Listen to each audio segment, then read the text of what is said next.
Vote വന്ന വഴിയെക്കുറിച്ച് ചോദിച്ചാൽ super hero ഡയലോഗും ആക്ഷനും മറക്കും. ഒരക്ഷരം മറുപടിയില്ല.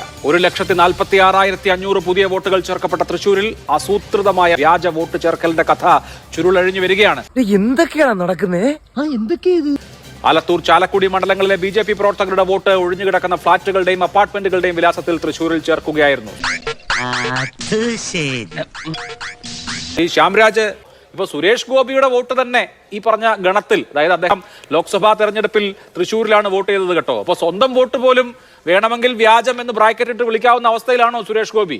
അങ്ങനെ പറയരുത്. പിന്നെ എങ്ങനെ പറയണം? അഭിലാഷേ, ഈ കഴിഞ്ഞ ലോക്സഭാ തെരഞ്ഞെടുപ്പുമായിട്ടനുബന്ധിച്ച് കേരളത്തിലെ മുഴുവൻ ലോക്സഭാ മണ്ഡലങ്ങളിലും വിവിധ രാഷ്ട്രീയ പാർട്ടികൾ ഞങ്ങളടക്കമുള്ള ആളുകൾ വോട്ട് ചേർക്കുകയുണ്ടായി.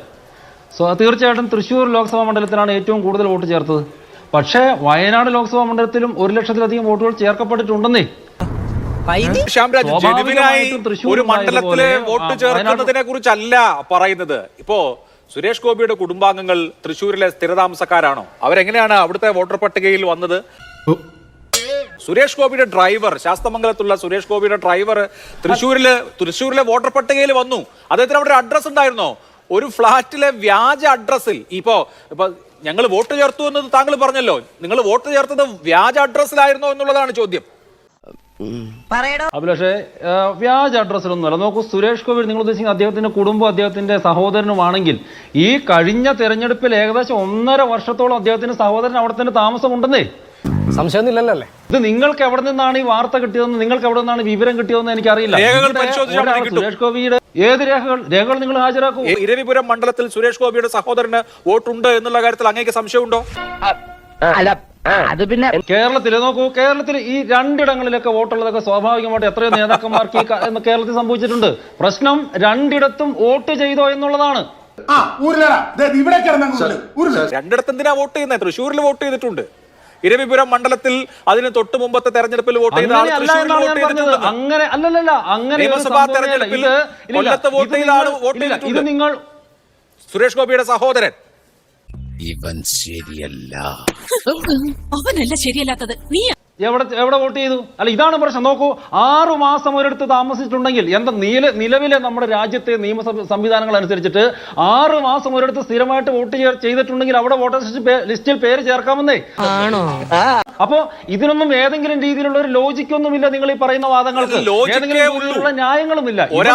നിങ്ങൾ ഒരു വോട്ടാണല്ലോ ഉണ്ടാവേണ്ടത്. തദ്ദേശ തെരഞ്ഞെടുപ്പിലെ പുതുക്കിയ വോട്ടർ പട്ടികയിൽ തിരുവനന്തപുരത്തെ വോട്ടറാണ് സുരേഷ് ഗോപി. അദ്ദേഹം കുമ്പിടിയൊന്നും അല്ലല്ലോ. ഏതെങ്കിലും ഒരു സ്ഥലത്തല്ലേ ഉണ്ടാവാൻ പാടുള്ളൂ. അതാണ് ഞാൻ പറഞ്ഞു. ഇപ്പൊ VD സതീശൻ VD സതീശൻ എവിടെയാണ് താമസിക്കുന്നത്? VD സതീശൻ താമസിക്കുന്ന അദ്ദേഹം ആലുവയിലെ സ്ഥിര താമസക്കാരനും അദ്ദേഹം വോട്ട് ചെയ്യുന്നു, അദ്ദേഹത്തിന്റെ കുടുംബവും വോട്ട് ചെയ്യുന്ന പറവൂരുമാണ്. അപ്പോ ഇതൊക്കെ ഈ നാട്ടിൽ നടന്നുകൊണ്ടേയിരിക്കുന്നതാണെന്ന്. മലപ്പുറത്തെ പ്രമുഖനായ BJPയുടെ നേതാവ്, ഇപ്പോഴത്തെ സംസ്ഥാന ഭാരവാഹി പട്ടികയിലെ ഉപാധ്യക്ഷന്മാരിൽ ഒരാളായിട്ടുള്ള ഉണ്ണികൃഷ്ണൻ മാസ്റ്റർ, ഞാൻ അദ്ദേഹം ടെലിവിഷൻ ചർച്ചകളിൽ വരുന്ന ആളായതുകൊണ്ട് ഞാൻ അദ്ദേഹത്തിന്റെ പേര് സേവ് ചെയ്തിരിക്കുന്നത് തന്നെ ഉണ്ണികൃഷ്ണൻ മാസ്റ്റർ മലപ്പുറം എന്നാണ്. അദ്ദേഹം വോട്ട് ചെയ്തിരിക്കുന്നത് തൃശ്ശൂരിലാണ്. സുരേഷ് ഗോപിക്ക് വേണ്ടി താമര ചിഹ്നത്തിൽ വോട്ട് ചെയ്ത ആളാണ് നിങ്ങളുടെ സംസ്ഥാന ഉപാധ്യക്ഷൻ. അദ്ദേഹം തൃശ്ശൂരുകാരനാണ്. അദ്ദേഹം പറയുന്നത് ഞാൻ തൃശ്ശൂരിൽ തെരഞ്ഞെടുപ്പ് വർക്കിന് പോയിട്ടുണ്ട്, അതുകൊണ്ട് ഞാൻ അവിടെ വോട്ട് ചെയ്തു എന്നാണ്. അദ്ദേഹത്തിന് അവിടെ അഡ്രസ് ഉണ്ടായിരുന്നോ? നിങ്ങളുടെ തന്നെ വേറൊരു നേതാവിന്റെ വീടിന്റെ അഡ്രസ്സിൽ അദ്ദേഹം അവിടെ വോട്ടർ പട്ടികയിൽ പേര് ചേർത്ത് വോട്ട് ചെയ്തു. നേതാവിന്റെ കാര്യമാണ്, പ്രമുഖ നേതാവിന്റെ കാര്യമാണ് ഞാൻ പറയുന്നത്. ഇത് വടി കൊടുത്ത് അടി വാങ്ങുന്ന പരിപാടിയാണല്ലോ ബാബു. ഇങ്ങനെയാണ് നാടൊട്ടുക്കുമുള്ള BJPക്കാരെ തൃശ്ശൂരിലേക്ക് കൊണ്ടുപോയി അവരെ അവിടുത്തെ വോട്ടർമാരാക്കിയാണ് നിങ്ങൾ അവിടെ തെരഞ്ഞെടുപ്പ് ജയിച്ചത് എന്നുള്ളതാണ് ചുരുളഴിഞ്ഞു വരുന്ന കഥ. സത്യമാണെങ്കിലും എനിക്ക് അംഗീകരിച്ചു കൊടുക്കാൻ പറ്റുമോ? അഭിലാഷ്, അങ്ങനൊന്നുമല്ല. ഉണ്ണികൃഷ്ണൻ മാസ്റ്ററെ സംബന്ധിച്ചിടത്തോളം അദ്ദേഹം 2-3 വർഷങ്ങളായിട്ട് അവിടെ തന്നെ കേന്ദ്രീകരിച്ച് പ്രവർത്തിക്കുന്ന ഒരാളാണെന്ന്. ഈ കേരള രാഷ്ട്രീയത്തിൽ ഞങ്ങൾക്ക് പൂർണ്ണസമയ പ്രവർത്തകന്മാരായിട്ടുള്ള ആളുകളുണ്ട്, പൂർണ്ണസമയ പ്രവർത്തകരല്ലാത്ത ആളുകളുണ്ട്, ഇലക്ഷൻ ഓറിയന്റഡ് ആയിട്ട് വർക്ക് ചെയ്യുന്ന ആളുകളുണ്ട്, ഒരിടത്തു നിന്ന് മറ്റിടങ്ങളിലേക്ക് പോകുന്ന ആളുകളുമുണ്ടെന്ന്. ഭയങ്കരം തന്നെ. ഉണ്ണികൃഷ്ണൻ മാസ്റ്ററെ സംബന്ധിച്ചിടത്തോളം അദ്ദേഹം മലപ്പുറം ജില്ലക്കാരനാണെങ്കിലും അദ്ദേഹം അവിടുത്തെ പാർട്ടി അദ്ദേഹത്തിന് നൽകിയ ചുമതല കൊണ്ട് അദ്ദേഹം തൃശ്ശൂർ വന്ന് താമസിക്കുകയായിരുന്നു. ഞാൻ ചോദിക്കുന്നത്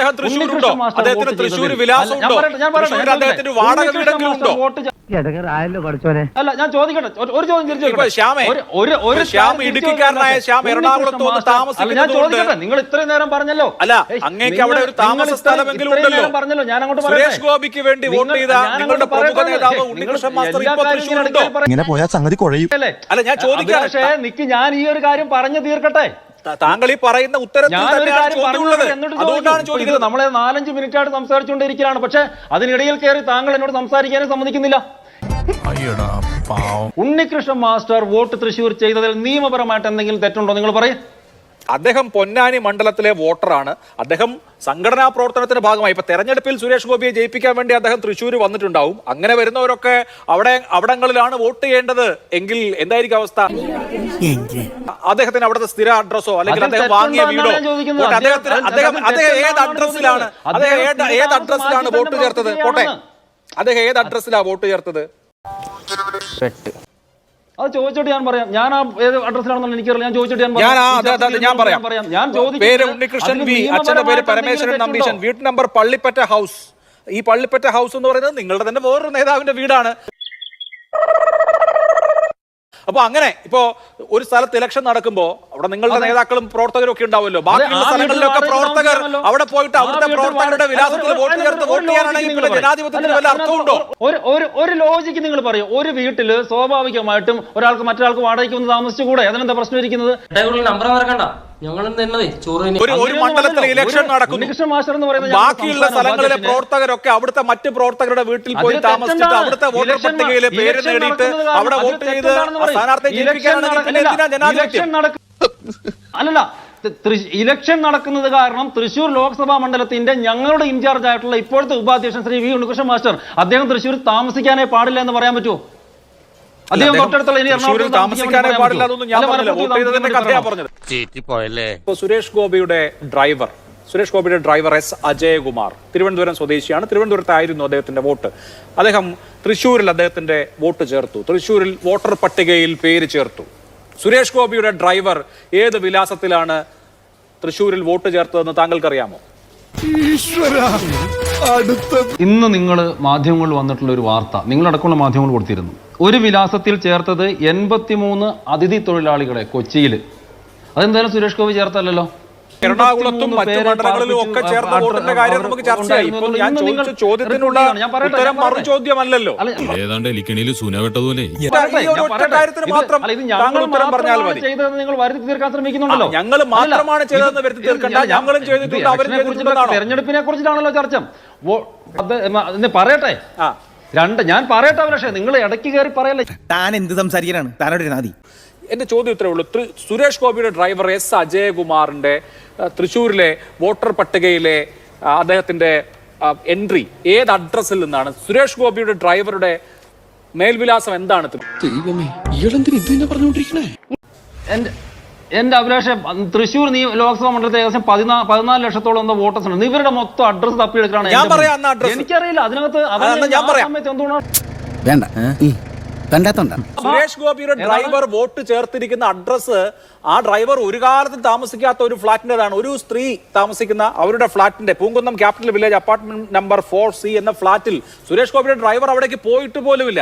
എന്തുകൊണ്ടാണ്? സ്വന്തമായിട്ടൊരു അഡ്രസ് എങ്കിലും കൊടുക്കണ്ടേ? കഷ്ടം. ഇല്ലാത്ത അഡ്രസ്സിൽ എങ്ങനെ എത്ര പേരെ ചേർത്തിട്ടുണ്ട്? വ്യാജമായ അഡ്രസ്സ് കൊടുത്തിട്ട് സുരേഷ് ഗോപിയുടെ ഡ്രൈവർ വരെ അവിടെ വോട്ടർ പട്ടികയിൽ കയറി പറ്റിയെങ്കിൽ എന്റെ ശ്യാംരാജെ ഏതൊക്കെ അഡ്രസ്സിൽ ആരൊക്കെ കയറി പറ്റിയിട്ടുണ്ടാവും? ആവശ്യമില്ല അഭിലാഷ്.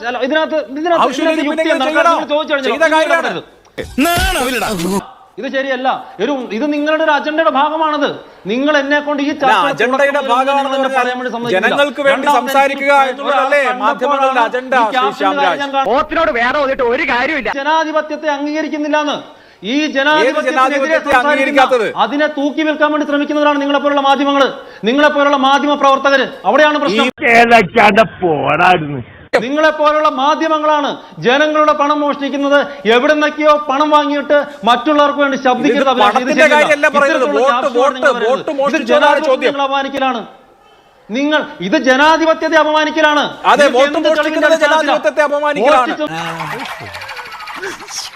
നിങ്ങൾ എന്ത് തെളിവിന്റെ അടിസ്ഥാനത്തിലാണ് നിങ്ങൾ ചോദിക്കുന്നത്? അല്ല, ആ തെളിവുകളല്ലേ നമ്മുടെ നിങ്ങൾ ചോദിക്കുന്നത് ഒന്നാമത്തെ മിനിറ്റ് മുതൽ ചോദിച്ചുകൊണ്ടിരിക്കുന്നത്. തെളിവില്ല. ആ തെളിവ് അങ്ങനെ പറയാം. ആ തെളിവ് വോട്ടർമാർ അല്ലാത്ത വോട്ടർമാർ ഈ രാജ്യത്തെ 10-14 വല്ല കാര്യമുണ്ടോ? എന്തിനാണ് ഇങ്ങനെ ഇല്ലാന്ന് ഈ ചർച്ചയുടെ തുടക്കം മുതൽ ആളുകൾ കാണട്ടെ. ചർച്ചയുടെ തുടക്കം മുതൽ ആളുകൾ കാണുന്നുണ്ടല്ലോ. ഇങ്ങനെയാണെങ്കിൽ ഞാൻ കളിക്കല്ല, ഞാൻ നേരെ ചിറാപുഞ്ചിയിൽ പോയി മണം വിൽക്കാൻ പോണു. പറയാൻ വേണ്ടിയുള്ള കാര്യങ്ങളുണ്ടെന്നേ. അല്ല, അഭിലാഷിന് ഇഷ്ടമുള്ളത് മാത്രം എന്റെ വായിൽ നിന്ന് കേൾക്കണം നിങ്ങൾ ധരിക്കരുത്. ഞാൻ എനിക്ക് പറയാനാണ് വന്നത്. എന്റെ പറയാനാണ് വന്നത്. എങ്ങനെയാണ് പറയാനാണ് വന്നത്. ചോദ്യത്തിന് ഉത്തരം വേണ്ടേ? ഞാനൊരു ചോദ്യം പറയാൻ സമ്മതിക്കണമെന്ന്. ആ ഉത്തരത്തിന്റെ സമീപത്തെങ്കിലും എത്തണ്ടേ? അയ്യോ, അങ്ങനെ പറഞ്ഞൂടാ. ചോദ്യത്തിന് ഉത്തരമല്ല പറയുന്നത്. നിങ്ങൾ ഞാൻ തരണോ? നിങ്ങളുടെ അഭിലാഷൻ, നിങ്ങൾ ആലത്തൂർ മണ്ഡലത്തിലെ നിങ്ങളുടെ പ്രാദേശിക പ്രവർത്തകൻ ഹരിദാസും അദ്ദേഹത്തിന്റെ കുടുംബാംഗങ്ങളും എങ്ങനെയാണ് തൃശൂർ മണ്ഡലത്തിൽ വോട്ട് ചേർത്തത്? എന്താ ഉറക്കം വരുന്നു. അദ്ദേഹത്തിന്റെ ബൈറ്റ് ഞാനും കണ്ടുവന്ന്. അപ്പൊ അദ്ദേഹം പറഞ്ഞോ? ഇനി അദ്ദേഹം എന്താ പറഞ്ഞത്? അദ്ദേഹത്തിന് ശ്രീ സുരേഷ് ഗോപിക്ക് വോട്ട് ചെയ്യണമെന്ന് ആഗ്രഹമുണ്ടായിരുന്നു. അദ്ദേഹത്തിന് സുരേഷ് ഗോപിക്ക് വോട്ട് ചെയ്യണമെന്ന് ആഗ്രഹമുണ്ടായിരുന്നു. അദ്ദേഹം പറയാൻ അനുവദിക്കണം. ഇതും എന്റെ ഇടയ്ക്ക് പറയരുത്. അദ്ദേഹത്തിന് വോട്ട് ചെയ്യണമെന്ന് ആഗ്രഹമുണ്ടായിരുന്നു. അദ്ദേഹം വോട്ട് ചേർത്തു. പിന്നീട് അദ്ദേഹത്തിന് തോന്നി അതിന് ശരികേടുണ്ടെന്ന്. അതുകൊണ്ട് അദ്ദേഹം അങ്ങ് പറയുന്നത് ഷാജിയെ കുറിച്ചുമാണ്. കുറെ ആൾക്കാരുള്ളതുകൊണ്ടാണ് ഇങ്ങനെ കൺഫ്യൂഷൻ ഒക്കെ വരുന്നത്. ശ്യാംരാജ്, ഒരുപാട് പേര് ഇങ്ങനെ വോട്ട് ചേർത്തിട്ടുണ്ട്. അങ്ങ് പറയുന്നത് ഷാജിയെ കുറിച്ചും ഞാൻ പറയുന്നത് ഹരിദാസനെ കുറിച്ചുമാണ്. രണ്ടുപേർക്കും സുരേഷ് ഗോപിക്ക് വോട്ട് ചെയ്യണം എന്നുള്ള ആഗ്രഹം കൊണ്ട് ഇതിപ്പോ കേരളത്തിലെ 140 നിയോജക മണ്ഡലങ്ങളിലെ ആളുകൾ സുരേഷ് ഗോപിക്ക് വോട്ട് ചെയ്യണം എന്നുള്ള ആഗ്രഹം കൊണ്ട് ഏതെങ്കിലും ഒരു മണ്ഡലത്തിൽ പോയി വോട്ട് ചെയ്യണമെന്ന് തീരുമാനിച്ചാൽ എന്തായിരിക്കും നമ്മുടെ ജനാധിപത്യത്തിന്റെ അവസ്ഥ? ഒന്ന് ആലോചിച്ച് നോക്കിയേ. ഇനി ഇവിടെ നിന്ന് അഴിവണ്ടാവാ, നമുക്ക് അങ്ങോട്ട് മാറിയിക്കാം. തൽക്കാലം ഇത്രയും മതി. വരട്ടെ.